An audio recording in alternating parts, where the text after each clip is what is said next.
When you first open the case, you'll see a one-liner that'll be kind of vague. The next screen will show you the patient's initial vital signs.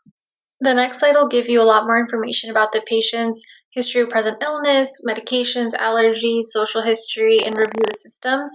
At this point, you'll have a much better idea of what the case is trying to get at. Now that you have your background information and hopefully a few differentials in mind, you will conduct a physical exam. Keep in mind the location that you're in. Most cases will either start in the office or in the emergency department, and you can see where you are by looking in the top right corner. If you're in the office, I recommend doing a full physical exam. If you're in the emergency department, you can do a focused physical exam.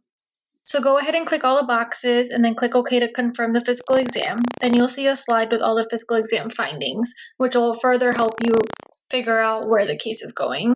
Now it's time to put in orders. You can refer to my other video for some tips and tricks on order input. Here are some example orders I put in. After you confirm them, this is how it'll look. Now to actually get the results from your orders, you have to move the clock forward. I usually move the clock forward in an hour or two increments, and you can always stop the clock if you need to make adjustments. For example, if you get a culture sensitivity back, you can stop the clock, order the medication, and then move the clock forward again.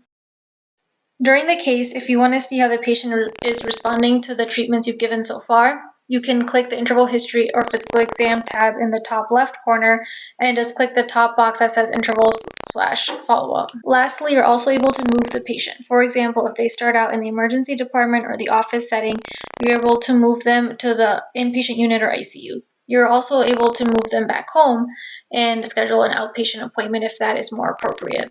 When the case ends, you'll be taken to a 2-minute case end orders page. Here you're going to put in all of your preventative orders. You can refer to my other video for tips and tricks for that as well. There are 13 cases total, part of the CCS portions of the exam. There'll be 5 10-minute cases and 8 20-minute cases.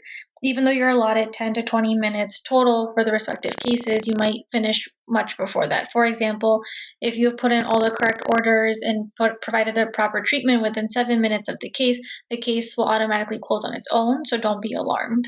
I hope you found this helpful. Good luck on the exam, and if you have any questions or need help working through any cases, feel free to email me.